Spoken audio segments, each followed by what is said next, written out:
I would like to start by expressing our sincere thanks to the permanent missions of Canada, France, Germany, Qatar, Sweden, Turkey, the United Kingdom, and the United States for co-sponsoring this event. We are honored to have each mission's representative here with us today, and we look forward to their remarks. Furthermore, thank you all for accepting our invitation to join us today as we discuss Syrian women and their vision for justice in Syria.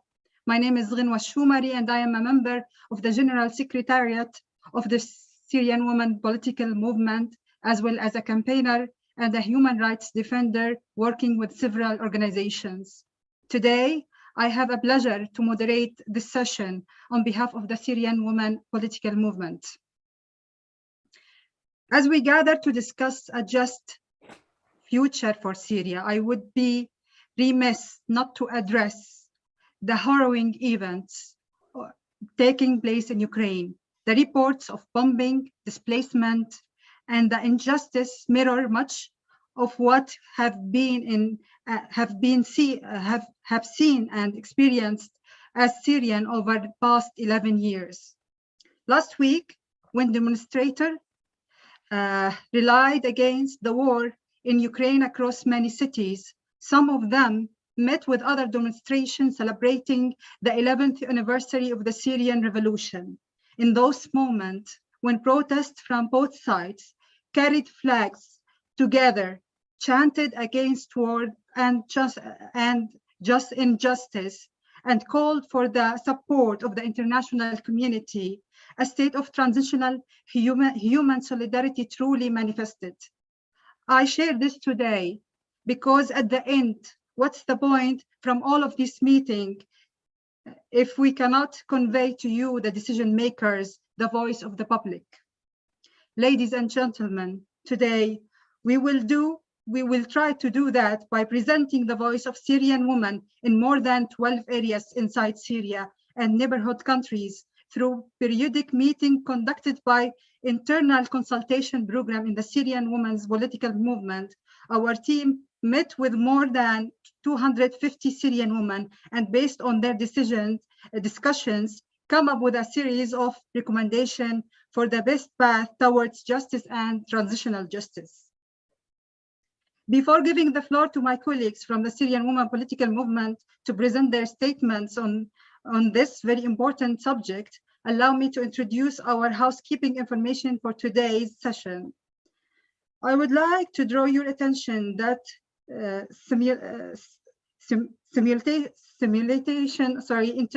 interpretation is available in both Arabic and English. Please select options of interpretation room that can be found at the bottom of your screen.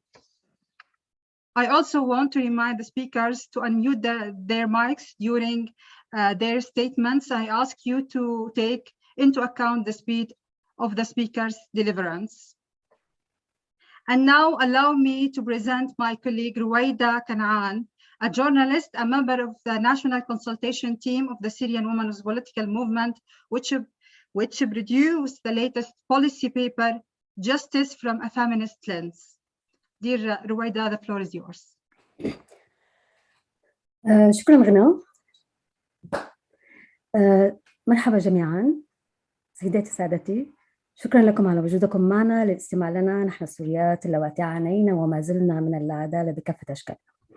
وجودكم يؤكد لي أن النضال النسوي لا يمكن أن يكون خاص ببلد دون الآخر، فالنساء يعانين أينما كنا بدرجات متفاوتة، ومن المفيد أن نستمع لبعضنا البعض وندعم نضال الأخريات ليصلنا إلى الحياة الكريمة التي تليق بهن. قبل كل شيء أؤكد أننا في الحركة السياسية النسوية ندين العدوان الروسي على أوكرانيا، ونعرب عن دعمنا الكامل وتضامننا مع الشعب الأوكراني، ولا سيما مع النساء والفتيات اللائي يتحملن بالفعل وطأة عواقب هذه الحرب. أفهم كثيرا ما يعانين منه ببساطة لأنني عشت الخوف من القصف والهرب من النيران والاعتقال واللجوء. وأتذكر أنني قلت يوما بعد اعتقالي وهروبي من سوريا: أنا ما عانيته لا أتمناه حتى لمن أكره، وهم ليس كثر. سيداتي سادتي، النساء السوريات المشاركات في إعداد الورقتين السياسيتين العدالة والعدالة الانتقالية التي أعدتهما الحركة السياسية النسوية وأعدتهما 250 امرأة أكدن أنهن لم يعرفن أي شكل من أشكال العدالة خلال حياتهم، وهذا ما سأتحدث عنه اليوم: العدالة في سوريا كما تراه سوريات. يمكننا القول من خلال النقاشات التي جرت لإعداد الورقتين أن إدراك المشاركات لمفهوم العدالة يأتي بسبب إدراكهن لنقيضها، إذ أن انتشار الظلم على مستوى كبير في البلاد ترك عندهن شعور أنهن لم يعشن يوما أي معنى للعدالة، وهذا ما عزز رغبتهن بتحقيقها بعد انطلاق الثورة السورية 2011. الشعور بالظلم مشترك لدى السوريات، إذ أكدن أنهن ظلم من قبل العائلة والزوج أو في المدرسة أو الجامعة أو العمل، أو عانينا من الظلم المجتمعي، وبالتأكيد من القوى المسيطرة على مناطق تواجدهن، سواء النظام السوري بالدرجة الأولى وبقية القوى المسيطرة في كافة المناطق. فلم تختلف كثيرا إجابات المشاركات بالرغم من اختلاف مناطقهن وقومياتهن ودينهن، فالظلم حالة عامة في سوريا، لدرجة أنه عند توجيه سؤال أن يتحدثن عن مواقف عادلة في حياتهن يسود الصمت ولا إجابات، وعند السؤال عن مواقف عن اللا عدالة تتسابق الذكريات مع الدموع والقهر من قبل جميع المشاركات. كواحدة من دول الشرق الأوسط تصنف سوريا كبلد تعاني نساؤه من صعوبات في تحصيل الحقوق، وذلك لعدة عوامل، منها الاجتماعي مع استمرار منظومة العادات والتقاليد التي تفرضها الهيمنة الذكورية والتي تنعكس على مستويات عدة، لعل أبرزها ما عرف بجرائم الشرف، والتي كانت وما زالت ذات معدلات مرتفعة في سوريا، وقد تسهل القانون سابقا مع هذا النوع من الجرائم، أو قد يكون سهل حصولها وساعد على انتشارها. الآن تغير القانون، لكن الفكر الذكوري لم يتغير، ولم تتغير أيضا السلطة القضائية الذكورية المتواطئة في كثير من الأحيان مع مرتكبي هذه الجرائم. يضاف إلى ذلك قوانين تمييزية أخرى متعلقة بحقوق المرأة، سواء في الميراث ومنح الجنسية للمولود وقوانين الأحوال المدنية إلى آخره. حتى بحال وجود قوانين منصفة نسبيا للمرأة لا تطبق كما يجب، لأن الجهات المسؤولة عن تطبيق تلك القوانين متحيزة ولا تحترم القانون. ترى النساء أنه من الضروري إعادة النظر في كل القوانين الموجودة حاليا والبدء من جديد في صياغة قوانين تراعي حقوقهن وتضمن عدم التمييز ضدهن، ومن الضروري والمهم وضع آليات لضمان تنفيذها. يلعب نظام سوري دورا محوريا في تعزيز سلوك اللا عدالة بين الناس، وأي محاولة للتضامن من أجل رفع الظلم عن شخص سيدفع ثمنها مضاعفا. أشارت عدة نساء مشاركات إلى أنهن يعشن في بيئة طاردة للعدالة، منظومة متكاملة ترفض بشكل نهائي الشخص الذي يحاول كسرها.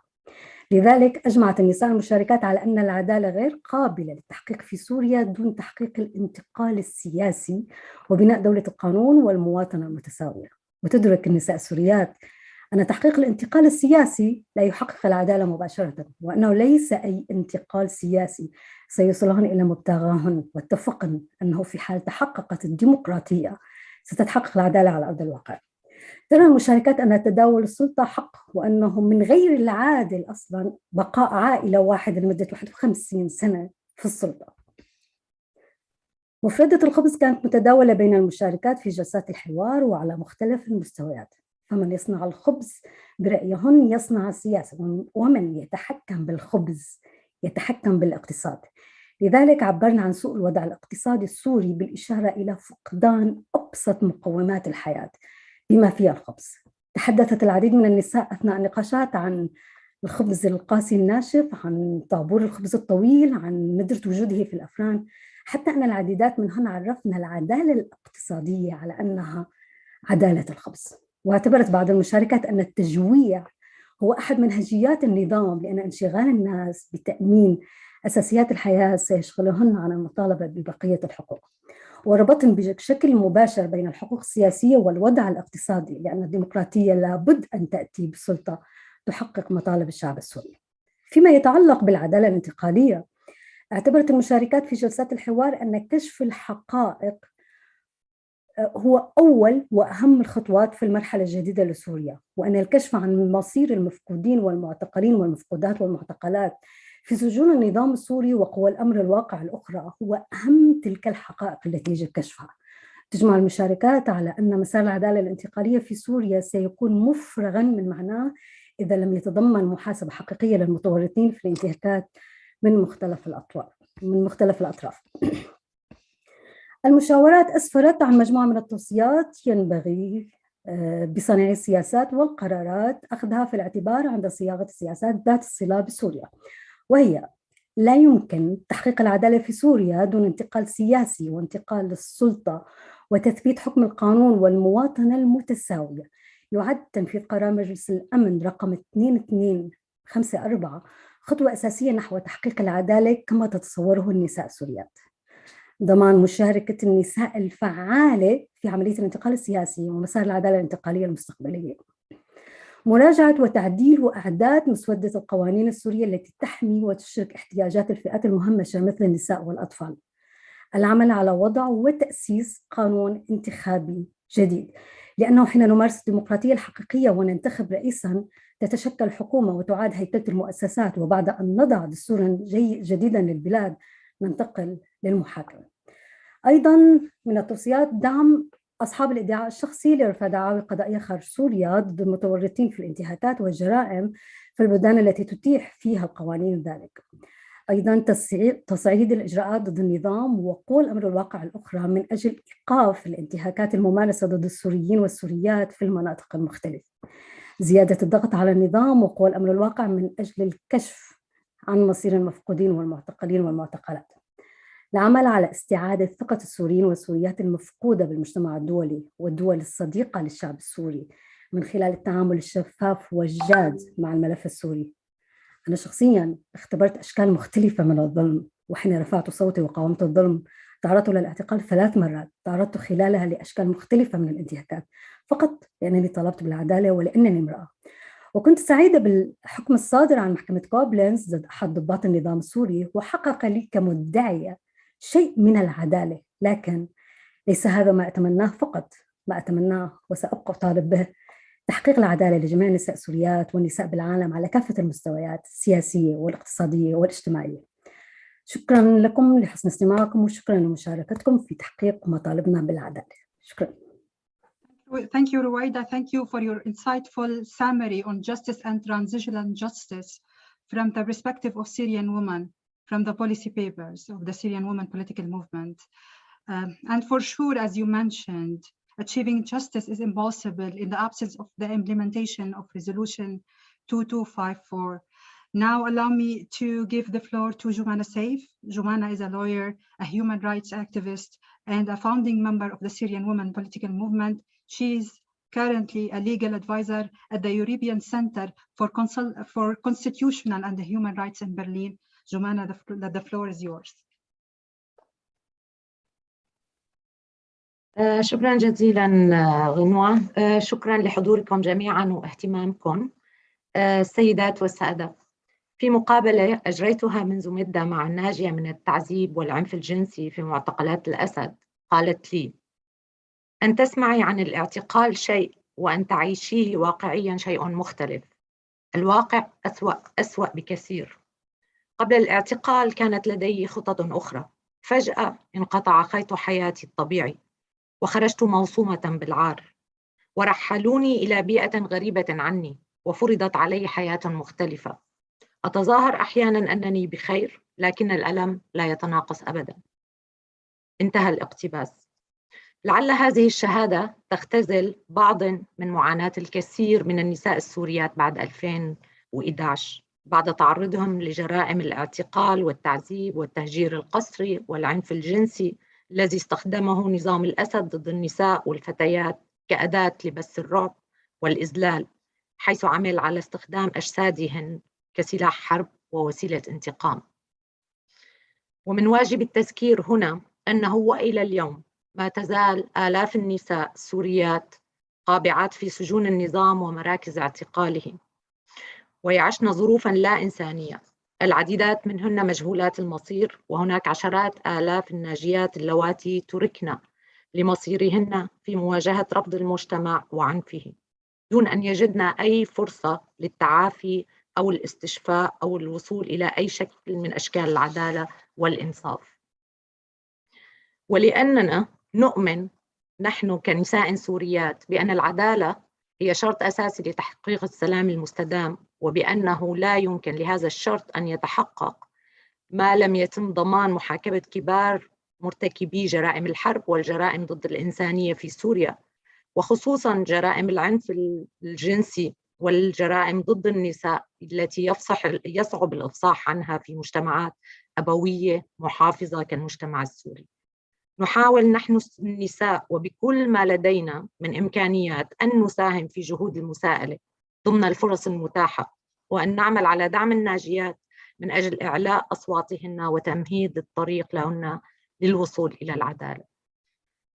بدأت نتائج هذه الجهود بالظهور في حزيران عام 2020، وذلك عبر حشد العديد من المنظمات النسوية لمناصرة دعوى جنائية قدمت إلى المدعي العام الألماني بمقتضى الولاية القضائية العالمية من قبل المركز الأوروبي للحقوق الدستورية وحقوق الإنسان الذي أعمل به، وبالشراكة مع منظمات سورية أخرى للمطالبة بالتحقيق بجرائم العنف الجنسي والمبني على النوع الاجتماعي.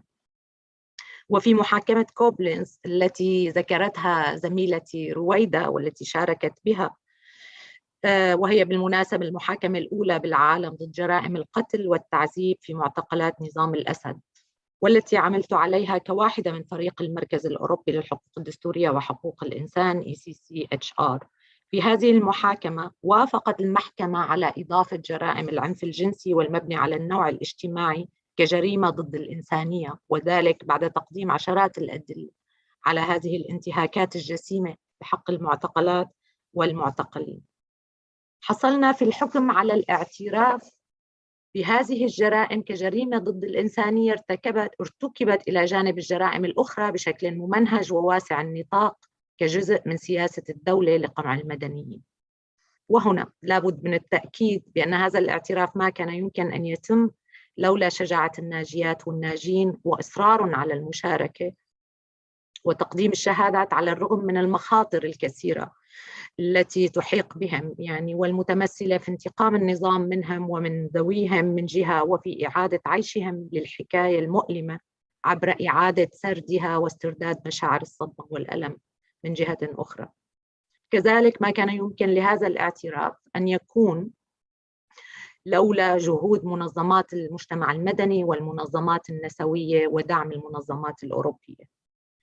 إننا كنسويات سوريات نرى في هذا الاعتراف خطوة أولى هامة على صعيد مكافحة الإفلات من العقاب للجرائم الواقعة على النساء، وننظر إلى كل الجهود على هذا الصعيد بعين التقدير والاحترام، كالجهود التي تبذلها الآلية الدولية المحايدة المستقلة لتطوير استراتيجية جندرية، كما نتطلع إلى نتائج المشاورات العامة التي أطلقها مكتب المدعي العام في محكمة الجنايات الدولية من أجل تعزيز المساءلة عن جرائم الاضطهاد المبنية على النوع الاجتماعي، على أمل أن يفتح لنا بابها يوماً، وعلى أمل أن تعكس هذه الجهود نتائج حقيقية ملموسة على صعيد حماية النساء وإنصافهم.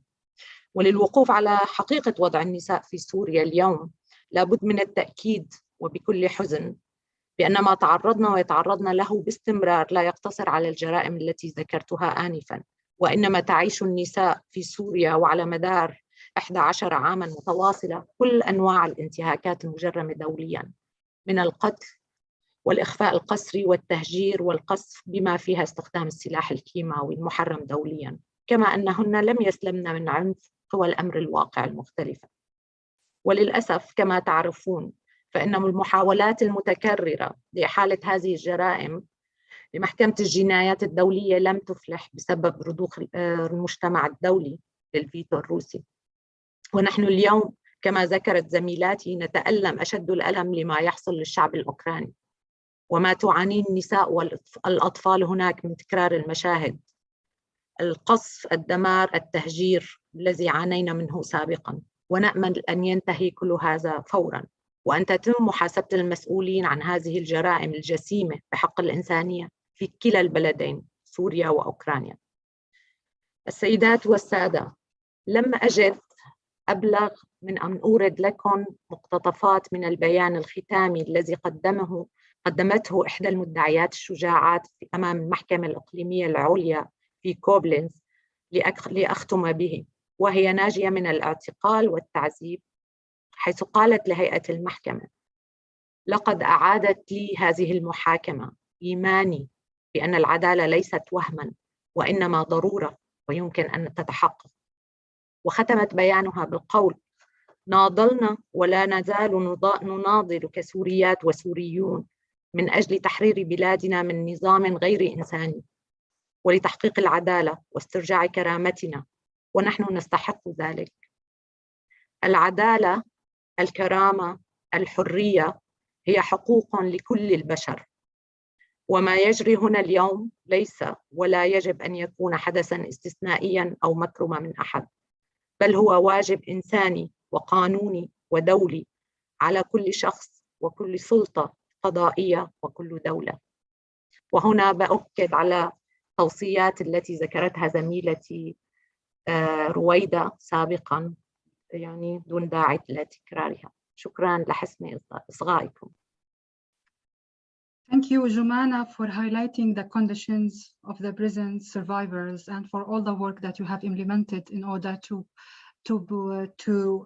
actually bring the criminals to courts and make them under accountability. Quoting Nelson Mandela now, no one truly knows a nation until one has been inside its jails. And we all knew the horrors of the Syrian prisons. And after Jumana's contribution, we hope that you have a clearer idea for how we can support justice for women who have survived the Syrian detentions. The final remarks from the Syrian Women Political Movement member are from Khawla Dunya. Khawla is a writer, a feminist, and a political activist. She is a member of the political committee of the Syrian Women's Political Movement, along with her work as a gender expert with the Euromed initiative. Khawla, the floor is yours. شكرا غنوة، شكرا غنى، شكرا لزميلاتي رويدة وأيضا جمانة. أنا أود أن أتحدث أكثر عما تريده الحركة السياسية النسوية وما نريده نحن النساء السوريات على صعيد الحراك السياسي وعلى صعيد تحقيق العدالة للنساء السوريات وأيضا لجميع السوريين. بداية أشكر حضوركم وحضوركن أيتها السيدات والسادة، وأتمنى أننا من خلال إيصال صوتنا والعمل معا يمكن أن نحقق تقدما يساهم في إنهاء المعاناة التي يعيشها السوريون والسوريات على كافة الأصعاد والمجالات.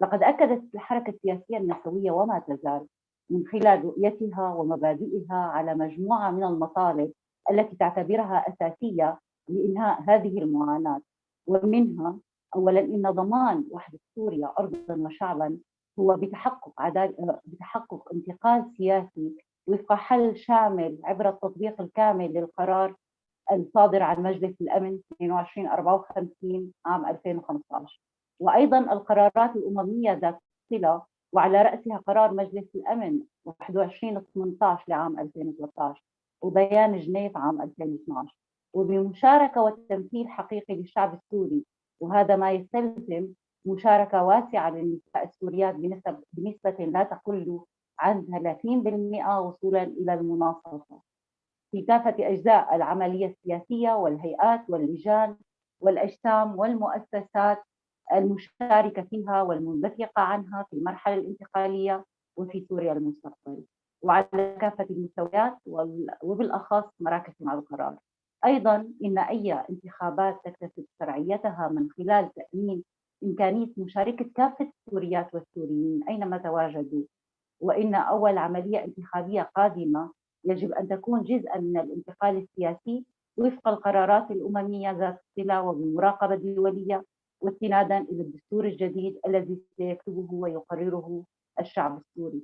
وتوجب اتخاذ الإجراءات لضمان مشاركة حقيقية للنساء في الانتخابات، وأيضا الترشح لكافة المناصب وتثبيتها ضمن الدستور والقانون السوري. أيضا من مطالب الحركة السياسية النسوية رفض السياسات الهادفة إلى إعادة اللاجئات واللاجئين التي لا تحقق المعايير التي تجعل العودة آمنة وطوعية وكريمة، وهذا يستلزم توفير البيئة الآمنة والمحايدة، والذي لا يمكن أن يتحقق بعد ولم يتحقق بعد في أي جزء من أجزاء سوريا، ولا يمكن أن يتحقق في ظل سيطرة قوى الأمر الواقع، وخاصة النظام السوري والممارسات التي ينتهجها تجاه السوريين والسوريات. من المطالب أيضا للحركة السياسية النسوية أهمية العدالة الانتقالية والإجراءات ذات صلة، بما في ذلك المحاسبة والمساءلة لكل من ارتكب الجرائم والانتهاكات التي ترقى لمستوى جرائم الحرب والجرائم ضد الإنسانية في سوريا وبحق الشعب السوري، وإلى قضية المعتقلين والمعتقلات والمختفين والمختفيات قسرا من قبل النظام وكافة أطراف الصراع الأولوية والأهمية القصوى، حيث لا يمكن تحقيق انتقال سياسي حقيقي دون حلها. أيها السيدات والسادة، نواجه معكم اليوم مأزقا حقيقيا يرتبط شديد الارتباط بما يجري في أوكرانيا من عدوان الروسي عليها، وما يتم العمل عليه من استغلال للوضع الاقتصادي والمعيشي المتردي للسوريين والسوريات بهدف جلب المرتزقة السوريين للقتال والموت في أوكرانيا. يزيد هذا ألمنا كما يزيد من معاناتنا ومعاناة الأوكرانيين، وهو يفتح أمامنا سؤالنا المشروع: إلى متى سيقف المجتمع الدولي مكتوف الأيدي عن معاناة الشعوب؟ فالصمت عن جرائم النظام السوري جعلته يستفحل في إجرامه، كما أن هذا الصمت حول سوريا حول سوريا إلى ساحة صراع دولية وتجاذبات لقوى ومصالح بين الدول، كما أن هذا الصمت نفسه سمح بالعدوان على دول أخرى، لأن المعتدي يعلم أنه لن يكون هناك محاسبة دولية له.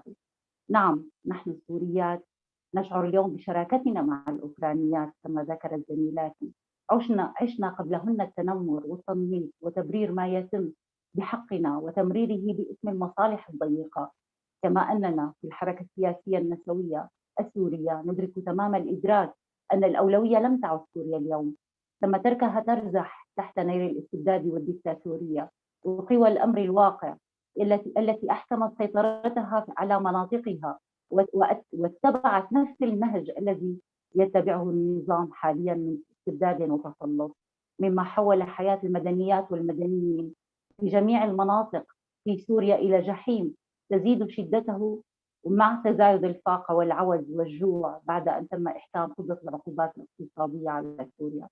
وإن كان النظام السوري ما يزال يوجد مخارج لتمويل حربه على الشعب السوري بطرق غير مشروعة بعد أن حول سوريا إلى أكبر منتج ومصدر للمخدرات في الشرق الأوسط، إلا أن العقوبات تبدو عمياء حين تتأثر بها منظمات المجتمع المدني السوري والمبادرات التي تقوم بها السوريات في مناطق بعيدة عن مناطق النظام، سواء في شمال سوريا أو في تركيا أو في أوروبا، مما اضطر الكثير منها إلى الإغلاق وترك المدنيين نساء ورجالا وأطفالا لمصيرهم في ظل ظروف مناخية واقتصادية هي الأقصى في المنطقة.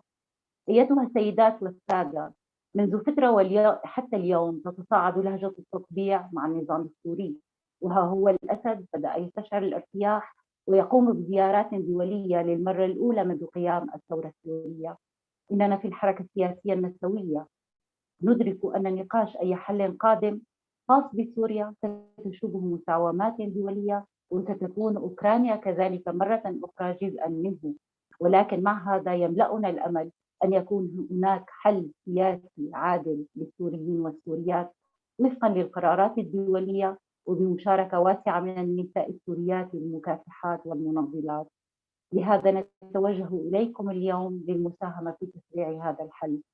قد يكون هناك قبر لناشطة صديقة تم منذ أيام قليلة في برلين، لكنها ماتت بقهر الرغبة بالعودة والموت في سوريا وأن تدفن في ضيعتها. نحن أيضا، نحن السوريات والسوريين نتمنى أن نعود إلى بيوتنا، وأن نساهم في بناء وطننا ونموت وندفن بالقرب من أحبائنا، فلا عزاء لغريب ولا وطن للاجئ. كل الشكر لاستماعكم وشكرا لنا. Thank you, Khawla, for your remarks and for addressing all the problems experienced by Syrians and how they intersect with the worsening situation in Ukraine. Here I want to emphasize that it's important that the international community should move to put an end to the Ukrainian crisis. The Ukrainians should not be left to their fate as the Syrians were left for a decade in the face of the war machine. Ladies and gentlemen, allow me now to open the floor for the co-sponsor remarks. We start with the permanent representatives to give their remarks in alphabetical order. I will give the floor now to Canada's permanent representative, His Excellency Ambassadors Robert Keith Rye. The floor is yours. Thank you so much for this opportunity. Can you hear me? Yes, we can hear you. Good. Okay. I just wanted to make sure. It's a great honor to be with you today. I just wanted to pick up on a couple of things that have been said in response. I salute everyone for their courage and for their dedication today. It's been my honor to have been able to work with a great many members of the Syrian community, and in particular Syrian women that we've been working with in the Canadian mission here in New York, but also internationally to do whatever we can to advance the interests and the experiences and the vision and the inspiration that we're hearing again today. I want to assure you of a couple of things. The first one is that I know that it's been incredibly, I don't think frustrating is a sufficient word. It has been an incredible cause of anxiety and anger that we collectively have not been able to resolve the Syrian crisis in a positive way, that we do not see a credible peace process yet really underway, that the talk of reconciliation seems empty in light of all the things that have been done by the Syrian regime. And I understand and I hear it. I think it's very important for you to hear from all of us, and certainly hear from me, that we are determined to pay attention to more than one crisis at a time, because we have to. We have no choice. We have to respond to immediate crises as they arise, but we also have to remember that the number of humanitarian, human rights, and democratic crises around the world are not diminishing; they are growing. And so, we have to recognize that we are paying a price for our failures to address the level of cruelty and the level of oppression as effectively as we needed to. But we have to keep working at it, and we can't give up on each other, and we can't give up hope. Canada, in addition to supporting in particular the cause of Syrian women in the work that we do, are also working hard with the Netherlands, for example, in two particular initiatives that I think are significant for this discussion. One is the work that we're doing on the question of torture and the application of the Torture Convention, which is the law of the international community. And we're working hard to focus specifically on that question with respect to the conduct of the Syrian regime. The second is that we're making an intervention with the International Court of Justice on the issue of sexual violence as a method of carrying out war, with respect to the hearings that are being scheduled on the genocide in Myanmar. And I think that both of these things speak to our determination to continue on this path of ensuring that there is no impunity, knowing that this is going to take time, that it's a long struggle. And we are also supporting the IIIM and double IM initiatives to work hard at the gathering of evidence, ensuring that evidence gets to the point where it can lead to justice. We continue to be very active in this. I will personally continue to take a very strong interest. Had some very good meetings just last week to talk about this and to engage more in what further in addition has to be done. And we're ready at this mission to make a point of assuring you that this is not a struggle we're going to abandon. I know it's been incredibly difficult to imagine how long it's taken, and the level of injustice and oppression in Syria has not changed, and we don't intend to give up on the need for a settlement that is based on human rights and full equality, no impunity, and a reconciliation that's based on the truth of what has happened, and an assurance that those who are guilty of crimes will be punished for them. It's not an easy path, but we really have no other choice but to pursue this, and we will do so. And I thank you so much for inviting us to be here and for your presentations today, and we're proud to be in solidarity with you. Thank you very much for that opportunity. Thank you very much, Ambassador Rai. Although Qatar representative, Her Excellency Ambassador Alia Al Thani, could not join us virtually today, she has kindly sent a pre-record video with her remarks. Let us listen together. The video, please.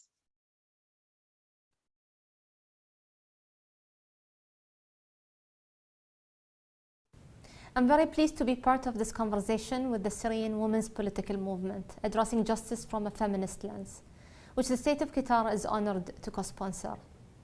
11 years from the start of the Syrian conflict, while entire communities are suffering the consequences of armed violence, Syrian women and girls continue to suffer from violence, hunger, poverty, and displacement.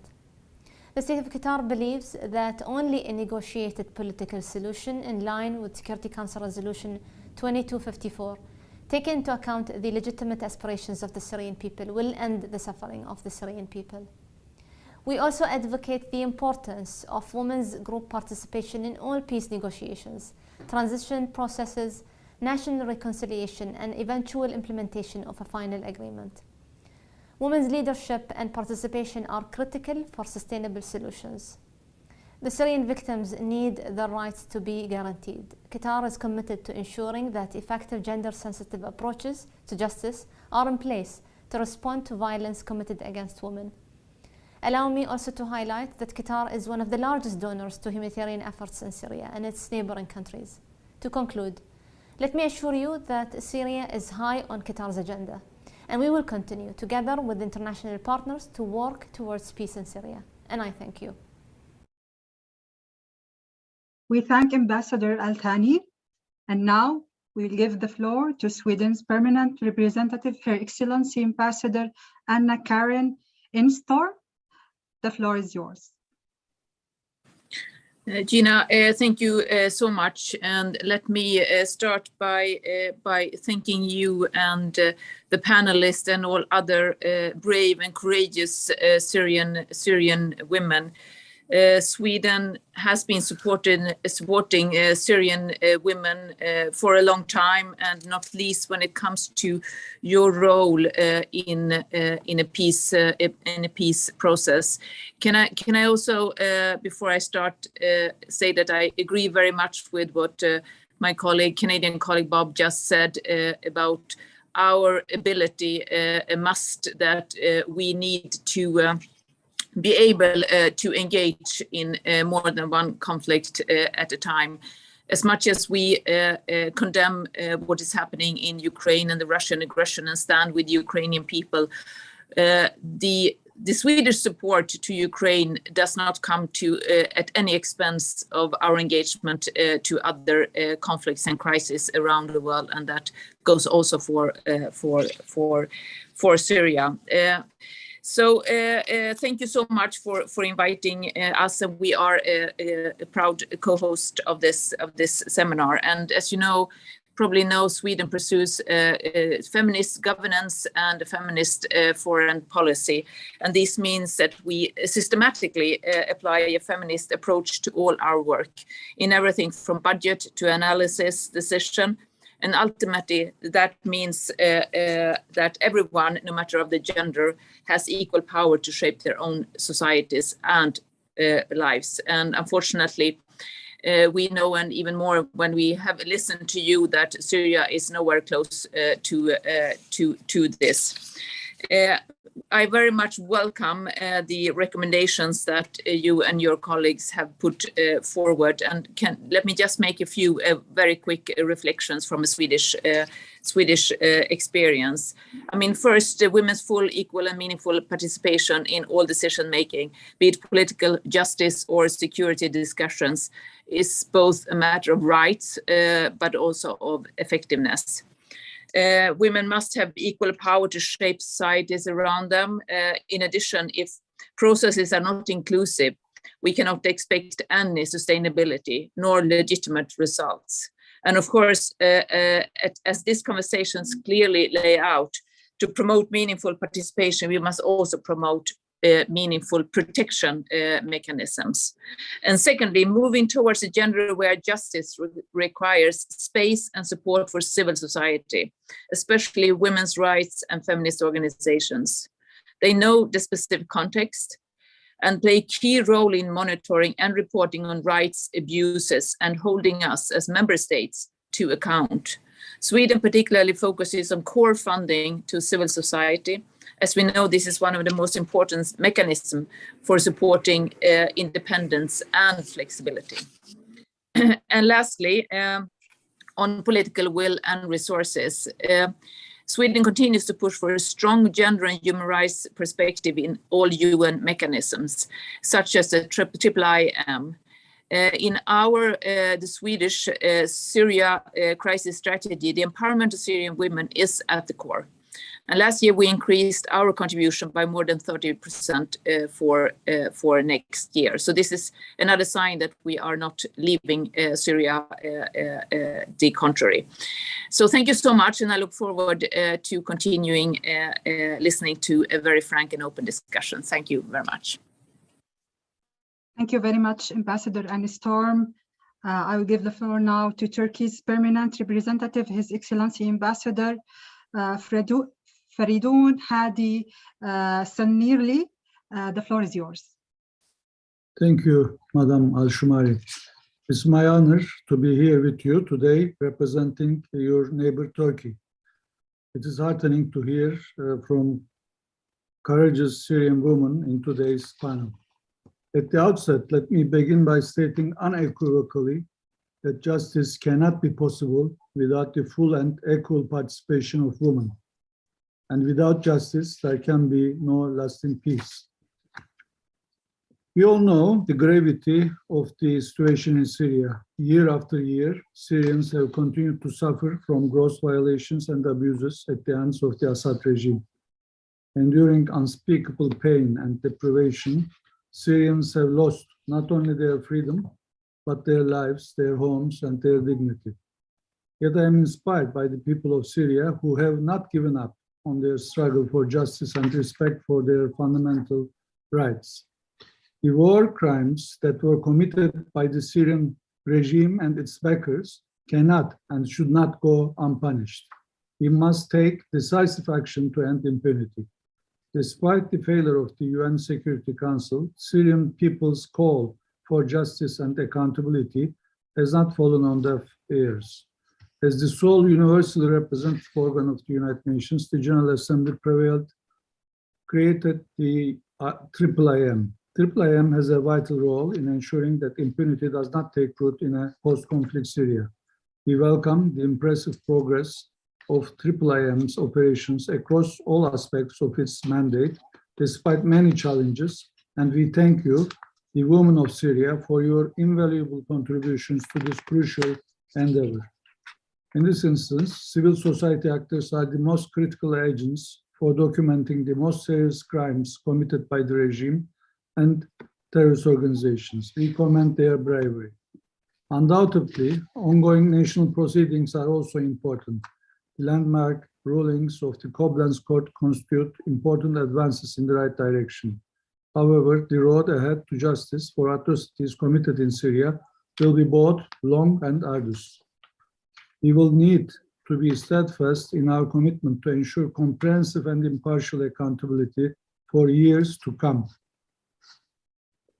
Dear participants, the current conflict emerged when the Syrian people overcame fear and collectively decided to seek democratic rights, freedoms, and a democratic constitution. We should not assume that once hostilities cease, the Syrian people would achieve the democracy they fought for, but we must ensure that they are. On its part, Turkey will continue to make every effort to support the women and girls who have fled Syria. Since 2014, we have provided psychological and social support to thousands of Syrian refugees in Turkey. All necessary legal steps are being taken to protect refugee women who have experienced violence. Refugee women who identify as victims of violence have the right to stay in women's shelters and receive much-needed assistance. Furthermore, Syrian women under temporary protection benefit from the same healthcare services as Turkish citizens. We also support Syrians via the UN cross-border humanitarian aid mechanism that operates through the single border crossing over Turkey, providing life-saving aid to millions, including women. Continuation of that vital mechanism beyond July is critical. We sincerely hope that our efforts will enable Syrian women to participate in the rebuilding of post-conflict Syria in the future. The fact is, the traditional role of women has changed as a result of the war, and this in turn has unlocked spaces that for far too long have been dominated by men. This shift needs to expand to the public sphere. There is no peace if women's hands do not shape it. The brave women of Syria know all too well the disproportionate impact of conflict on women and girls. Yet this does not relegate women to the role of victim. Far from it. You are critical actors with agency who need to be involved at every level of negotiations. To date, the United Nations adopted numerous decisions calling for the enhanced participation of women in all stages of conflict resolution. We know that when women are heard during peace negotiations, a lasting peace is more likely. That's why we need to hear from you, not just today, but also when it comes to holding war criminals accountable, rebuilding your home country, and designing a future your daughters and sons will flourish in. As we have heard today, once again from the panelists, Syrian women have a crucial role to play for justice and accountability, as well as for the efforts towards finding a lasting political solution to the conflict. We need more women to assume positions of leadership and sit at the negotiating table. We need to enhance their engagement in decision-making at all stages of political processes, as well as for their implementation. Once again, I applaud those brave Syrian women who are fighting for justice and for their country. Thank you. Thank you very much, Ambassador Sanirli Oğlu. I give the floor now to Germany's Deputy Permanent Representative, His Excellency Ambassador Thomas Peters Nyssen. The floor is yours. Thank you very much. And first of all, like my colleagues, I want to thank you for organizing this important meeting, and thank you to all three speakers, Jumana, Kabula, and Hawaida, how I pronounce it properly, for the excellent and especially passionate interventions today. I have to say, as a person who has been dealing with the Syrian affair for 10 years now, it brought back a lot of painful memories over the past 10 years, and we're all deeply moved by the relentless tragedy that is afflicting the Syrian people. And I can only join, I will not be able to express as eloquently as Ambassador Ray, and you will not be forgotten. Syria is an important issue for all of us, and I think you heard from the statements of my colleagues that we're determined to keep it on the agenda.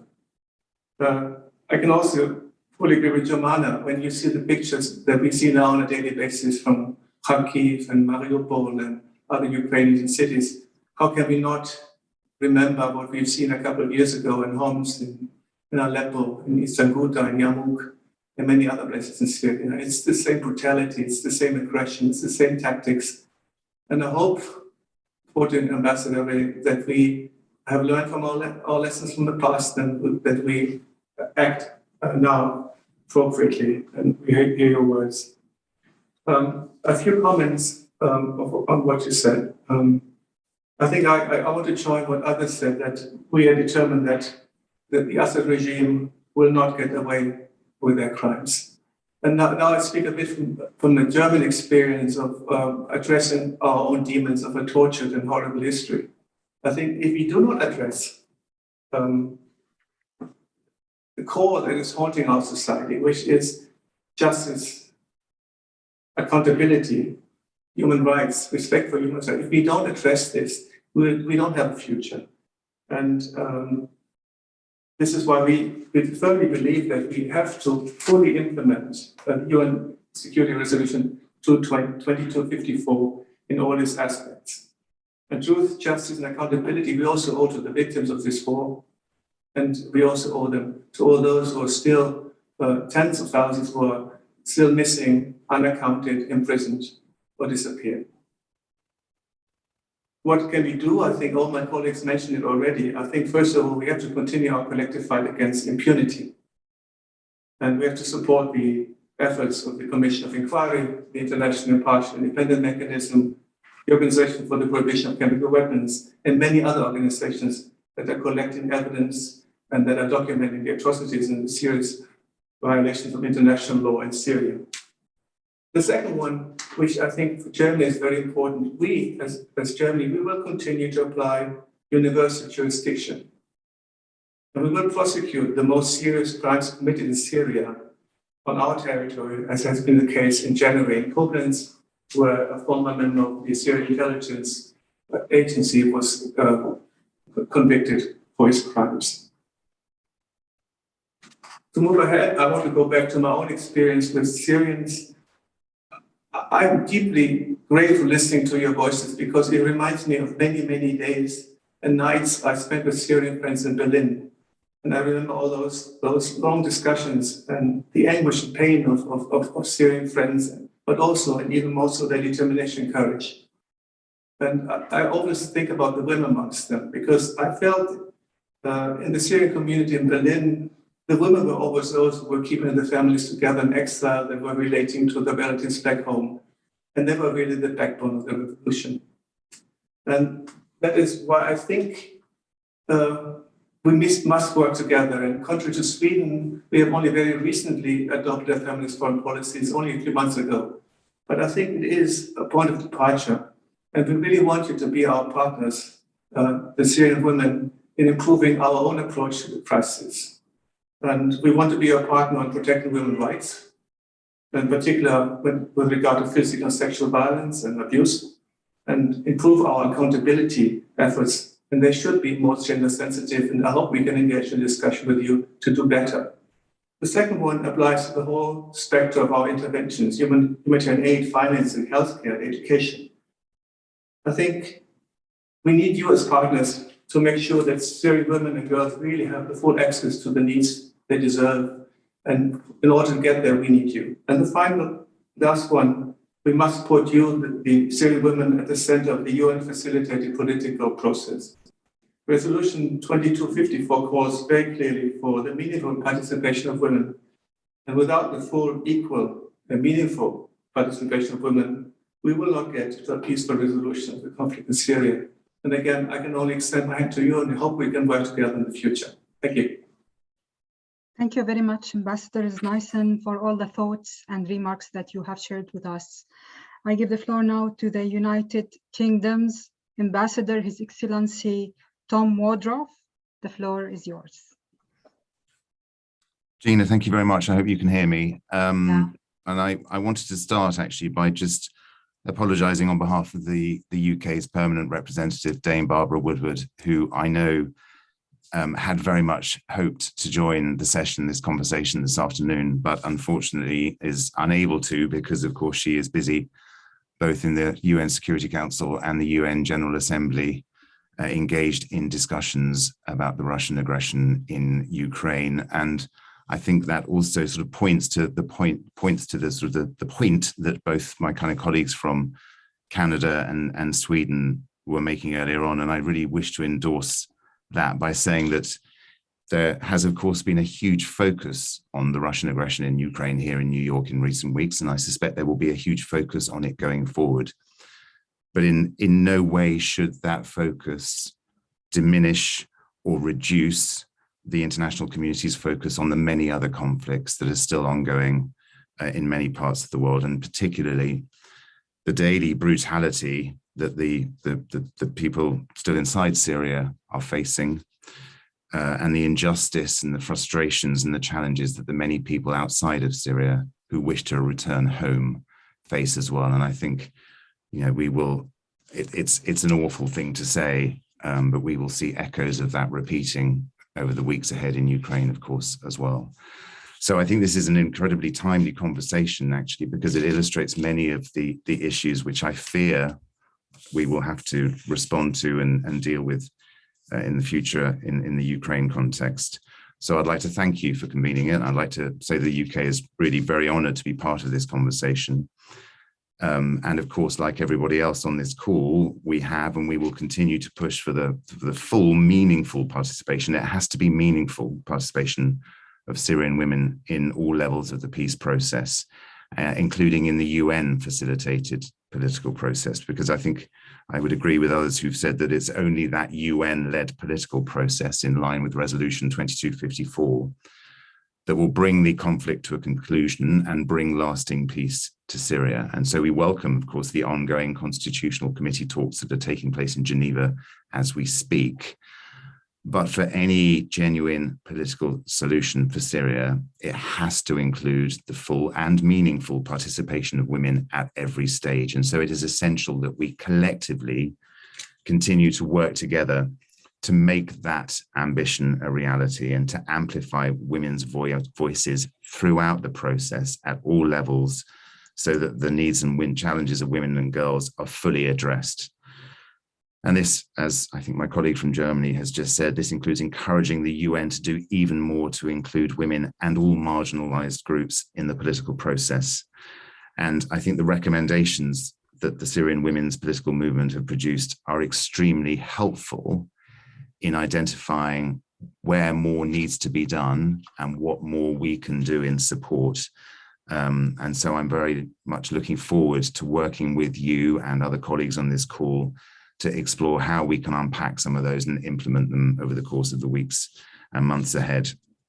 Now, I just want to conclude by saying that, of course, given the focus on justice today, it would be remiss not to touch on the appalling prevalence of sexual violence in the Syria conflict, and the fact that the use of sexual violence and rape in Syria remains a widespread tactic used by multiple actors as a tool to punish women and discourage dissent. And in refugee camps, we know that women face both an increasing risk of sexual and domestic violence, but also they risk becoming the targets for sexual exploitation in exchange for essential goods and services. And essentially, and I think it's, the bottom line is that sexual and gender-based violence is directly linked to the silencing of Syrian women's political participation. So, from a UK perspective, we continue to support programs that empower Syrian women and girls to prevent and respond to gender-based violence and to build women and girls' long-term empowerment socially, politically, and economically. Since 2018, we have partnered with the Women's International League for Peace and Freedom and supported a number of Syrian women-led organizations to strengthen women's participation in decision-making at the local level. And I think importantly, to improve gender-sensitive transitional justice. And we will continue to do so. And we will continue particularly to advocate for justice for survivors of conflict-related sexual violence and to hold the perpetrators of those horrendous acts to account, both now and in the longer term. So with that, thank you very much again. It's been a great honor to be part of this conversation, and I look forward to continuing it. Thank you very much, Ambassador Woodruff. Of course, women should be implemented in all levels of the political process, and because of that, we are here today to talk to you. Moving to now, I will give the floor to the United States representative, Her Excellency Ambassador Lisa Carty. The floor is yours. Thank you very much. And it's really just such a pleasure and an honor to be with you all today. The very first thing I have to do is give the most sincere regrets from Ambassador Thomas Greenfield. She is very, very sorry she's not here. Like our UK colleague said, there are some other matters at the moment that she has had to turn to. But she did ask me to convey very directly the respect she has for the courage and the resilience and the fortitude of this group, and she's certainly with us in spirit. I would just say personally, I am quite new in this role. This is actually on my third day in the ECOSOC ambassadorial role, but I can't think of a more important conversation to be a part of. I've worked on Syria-related issues over the years, and I have to say I was so touched and moved just listening to our three first speakers and living their experience with them. That will stay with me throughout the course of this week and beyond as well. So just a few thoughts from our side. You know, as others have noted, last week marks 11 years since the beginning of the Syrian uprising. What a tragic time for the Syrian people. And as others have noted, it's now a time when we hope not to see the same kind of history repeat itself. But throughout the last decade, Syrian women have been at the forefront of the push for truth and justice and accountability. Syrian women have been the ones who've been calling for full participation, inclusive and good governance, and the rule of law. And Syrian women have been on the front lines as first responders, including as leaders of the White Helmets. And Syrian women have spoken up for women's rights and provided job opportunities for those in need.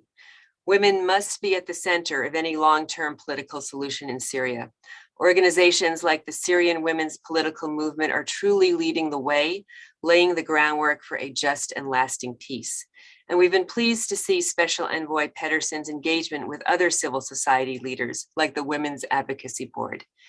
But colleagues, let's be clear.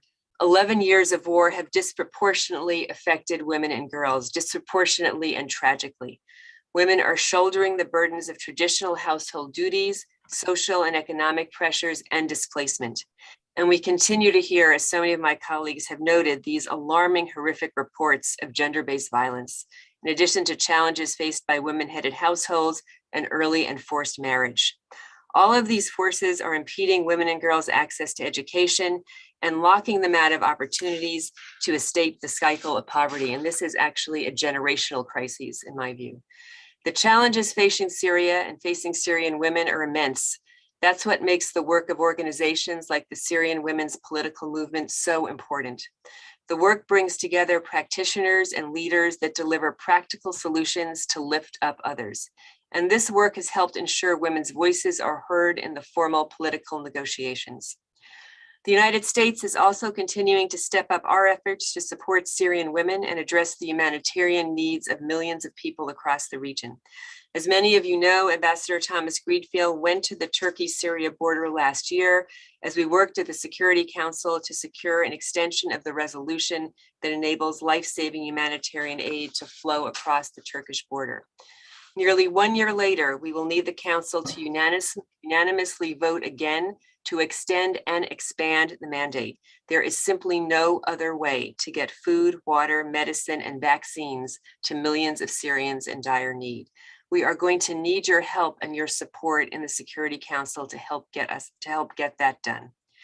The United States also strongly supports efforts through the UN to deliver accountability for the Syrian people. This includes the Human Rights Council's Commission of Inquiry and its efforts to address the Assad regime's patterns of violations and abuses. The United States will also continue to proudly lead the world in delivering humanitarian assistance. Our USAID Livelihoods Program furthers resilience and stability in conflict-affected communities. And through USAID's Safe Spaces for Women and Girls, we've made reproductive health services available and provided support to survivors of gender-based violence. The United States is also working to ensure justice and accountability for the systematic human rights violations in Syria, and the State Department is working to collect and preserve evidence of war crimes, genocide, and crimes against humanity. This includes, of course, documenting abuses against women and girls. We know the horrors and burdens of this conflict have disproportionately fallen on Syrian women. We know it is infinitely harder to build than to destroy. We also know just how resilient Syrian women are, and that ultimately women will pave the way out of this conflict and to a more peaceful and prosperous future. Thank you very much. Thank you very much, Ambassador Carty, and good luck with your new role. I'll give the floor now to France representative Diara Diam Lapia. Sorry if I just mispronounced it. Bonjour et bon après-midi. It was okay. No, for that. And really, I would like to thank the Syrian Women Movement for having organized this event. And I would like to especially express our gratitude to the panelists for their comprehensive presentation.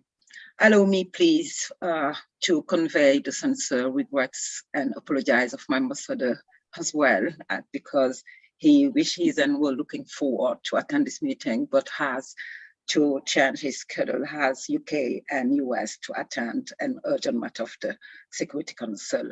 In any case, France is very proud to be one of the co-sponsors of this event, as justice for Syrian women remain crucial and paramount. I would like to stress 3 points. Firstly, the war is not over in Syria.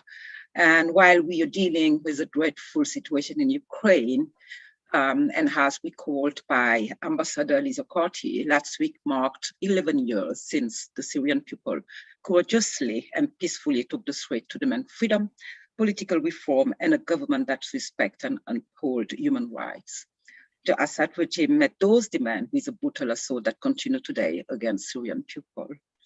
And as this war is not over, France continues to support the UN-facilitated Syrian leave process outlined within the UN Security Council Resolution 2254. We will continue to call for a nationwide ceasefire and respect for international humanitarian law. There is no other path to a sustainable peace. Second, sexual and gender violence, based violence in Syria must not go unpunished. And as Humana said, the brutality of the regime and the terrorist group in Syria has been constantly documented by incredible, brave Syrian people who spoke out despite their trauma, security concern, and social pressure. On 8 March 2018, United Nations Commission of Inquiry on Syria released a report on sexual and gender-based violence. This report was based on 154 interviews with survivors, relative of survivor, defector, healthcare practitioner, lawyer, and member of affected communities, and examined the perpetrator of sexual and gender-based violence by party since the uprising in March 2011 through December 2017. Other survivor courageous testimonies have been captured in a 2017 movie of French journalist Mona Loiseau, A Stifled Cry, and I really advise everyone to watch that movie. I could go along with a long list of reports and testimony. They all point out the systematic brutality of the regime. Those crimes began at the beginning of 2011, has said, rapes and other acts of sexual violence carried out by government forces and associated militia during ground operation, at checkpoint, and in detention formed part of the widespread and systematic attack directed against a civilian population and amount to crime against humanity. Last, France will always stand up for Syrian women. And I would like to join Germany and UK to advocate and call on for a full participation of Syrian women in a political process. As for your recommendation, we welcome them. They are a useful tool to complete the work conducted by the Commission of Investigation, as well as by international, impartial, and independent mechanism to assist in the investigation and prosecution of persons responsible for the most serious crime under international law committed in Syria. The latter will share a public version of its gender strategy in the first half of 2022, which should fill gap on this matter. We welcome ongoing effort by national court to investigate and prosecute crime within their jurisdiction committed in Syria and encourage increased support for these prosecution. And on that, we have to commend Germany for the action there. There will be never peace for Syrians without justice for victims of gender violence and sexual crimes. France will always stand up for Syrian women's rights in line with our feminist foreign policy. This is why we are committed to ensuring that 75% of the project funded by France's official development assistance help to improve gender equality by 2050. And I will thank you. Merci beaucoup.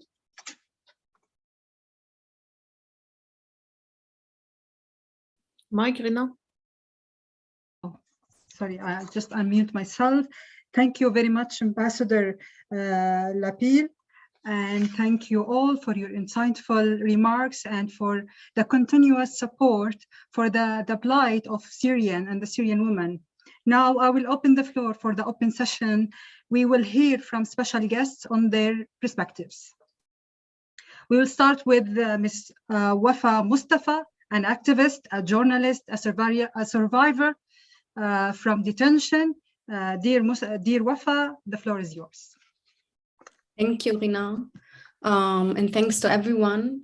Good evening from Berlin, first of all, and thanks to the Syrian women's political movement for giving me the chance to speak today. My name is Wafa Ali Mustafa. I'm a Syrian journalist and activist. And as I speak to you today, I think of the women I left behind in detention when I was detained in Damascus myself in the year 2011. As you know, hundreds of thousands of females have been killed, detained, and displaced since March 2011 in Syria. Thousands of women are still under arrest, being exposed to systematic torture and sexual violence, not only by the Assad regime, unfortunately, but also by other actors in the country. You might be aware of these numbers, but you are definitely not aware of the stories and the continuous pain behind them. On the 2nd of July 2013, my father, Ali Mustafa, was forcibly disappeared by the Assad regime in Damascus. In just a few minutes, our family was not the same anymore. It was the end of our life, and it was the beginning of another kind and form of existence. My mother, 2 sisters, and myself have not heard from my father since that day, and that would make 3,186 days. Not knowing what has happened to my father has been like another form of death. Enforced disappearances and detention and kidnappings, they actually plague the people who are left behind. They aim at breaking those inside detention centers, but they also aim at breaking their communities and loved ones. They are forms of imprisonment in themselves. For me and for other families of detainees, we spend our life in this state of suspension, completely powerless with no way of moving forward. Unfortunately, this is far from an isolated case because what we're going through in Syria is a collective tragedy. I doubt that there is a single family in Syria who has not had lost a family member, whether in Assad's detention centers or the prisons of other actors in the country. Whether those who were taken for or against the revolution, it doesn't matter to me, because today and every day I campaign and I advocate for the freedom of all of them. Last year, families and victims have launched a charter for truth and justice to once again demand urgent action from the international community. It is a victim-centered roadmap that you can all follow to fulfill the demands of the victims of unlawful arrest, enforced disappearance, and torture.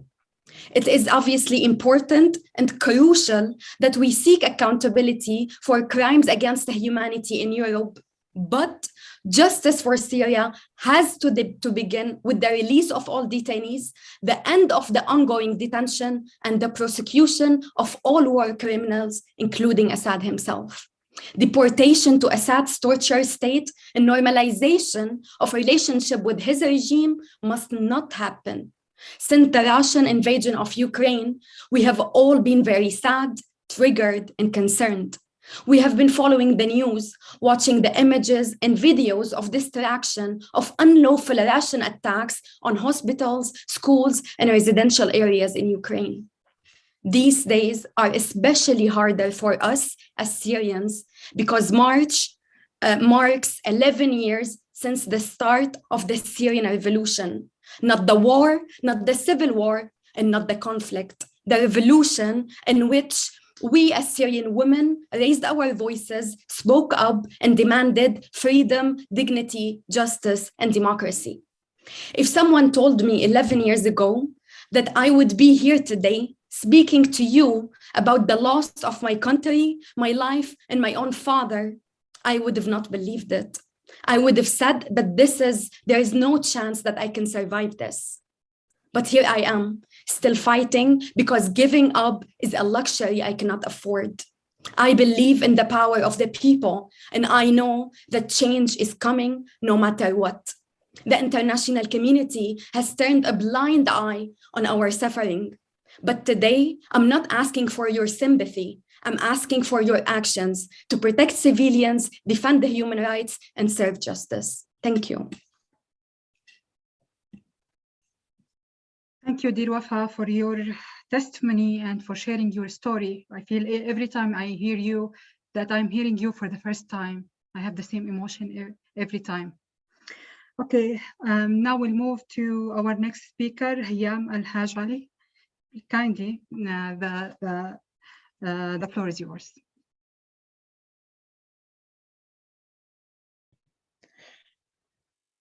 أشكركم على إتاحة الفرصة لي. سأتكلم بشكل مختصر وسريع من داخل سوريا. بعد مرور ما يقارب 11 عاماً على الحراك الشعبي في سوريا، وللآن وهناك حركات النزوح مستمرة بسبب القصف العشوائي والوضع الأمني الغير مستقر وتهديدات بمعارك قادمة، وكل ذلك يخلف آثار نفسية واجتماعية للناس في الشمال السوري وبالأخص النساء والأطفال.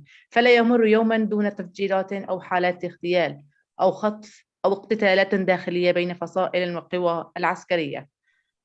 وبات الآن من الضروري العمل على تحييد المدنيين ولا سيما النساء والأطفال عن كل أشكال العنف، والعمل أيضاً على توفير بيئة آمنة ومستقرة لهم.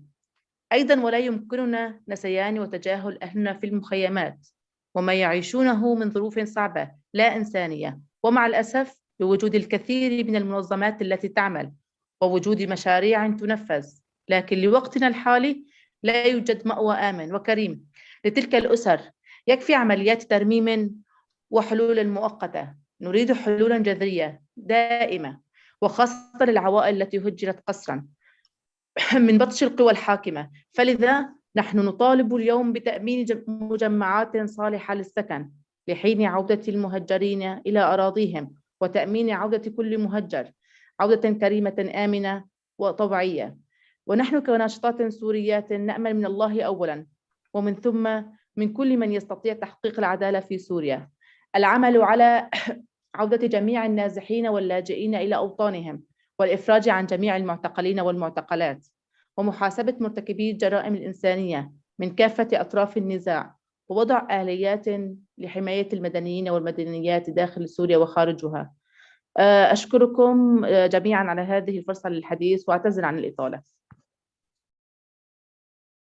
Thank you, Hayam. Thank you for your participation. I just want to highlight that Hayam and our next speaker, Kauthar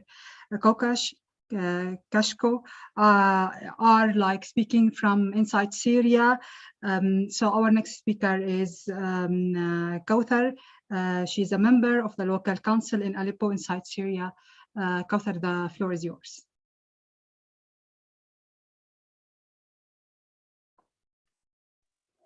مرحبا للجميع، شكرا لهذه الفرصة للتحدث من الداخل السوري.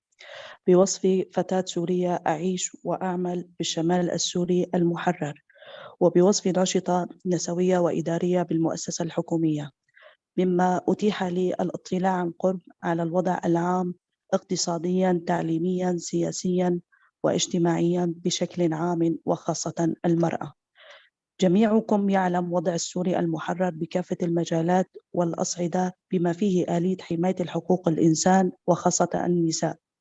وأشير هنا أنه منذ بدء الانتفاضة السورية سعت وساهمت المؤسسات المحلية والمنظمات الدولية منها والمحلية إلى تأهيل وتدريب وتمكين فئات من النساء على مراحل منها السياسية والاجتماعية والاقتصادية، إلى أن نتاجها لم يكن على قدر الآمال. فمعدلات تمثيل النساء في المؤسسات داخل سوريا لا زالت لا ترتقي للمعدلات المقبولة، بل وينحسر وجودها أكثر كلما صعدنا في هرمية المؤسسات. هناك دائما صعوبات وتحديات تعيق المشاركة الفاعلة بالشأن العام، بل وعزوفها عن العمل في كثير من الأحيان، وذلك بسبب الثغرات والفجوات في القوانين والتشريعات، سواء في دستور حكومة الأسد أو القوانين والتعليمات المحلية الموجودة في السوري المحرر. واليوم لتتحول هذه القوانين إلى أسلوب إعاقة جديدة أمام نشاط فاعل للمرأة في سوريا. ومن التحديات فأولها الاقتصادية من غلاء المعيشة وتدني الرواتب، وما يعقبه من التوقف عن المتابعة الدراسية للتحقيق الطموح وإثبات الكفاءة، وبالتالي تنحسر الخبرات والمهارات ضمن كوادر النسائية. بالإضافة إلى التحدي المهم وهو التحدي الاجتماعي الذي ما زالت النساء في مواجهة شبه يومية حول الظلم والعنف وانعدام العدالة في الكثير من القضايا النسوية وفي حياتهن العملية، وقد ينتج عنه من الوصم الاجتماعي والنزعة العرفية والعزل الاجتماعي كجزء من الموروث التقاليدي الراسخة، وذلك يحول مجددا مشاركتها بالشأن العام ليصبح خروجا عن المألوف، بل وخرقا للعادات والثقافات النمطية.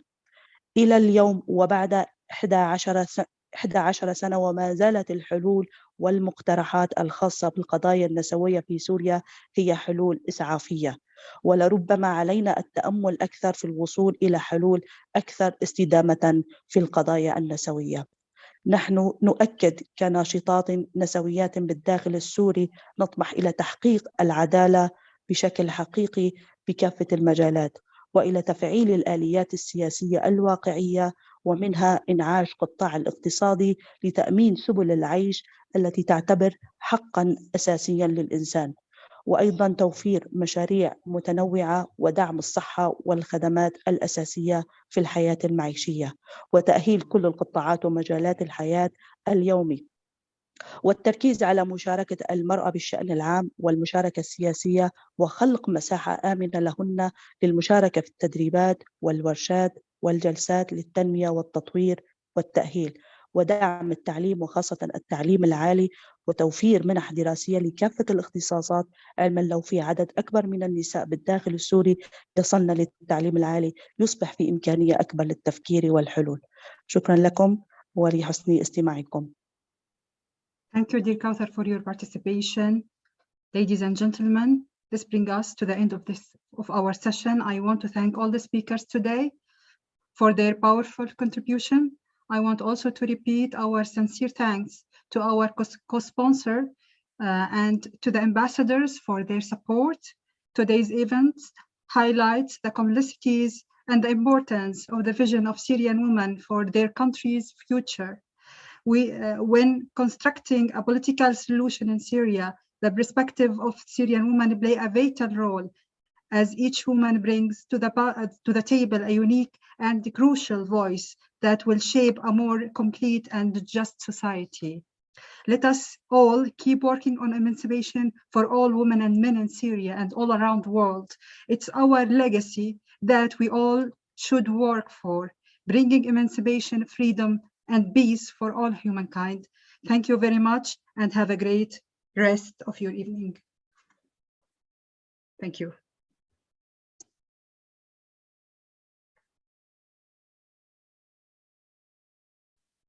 Thank you very much. Thank you.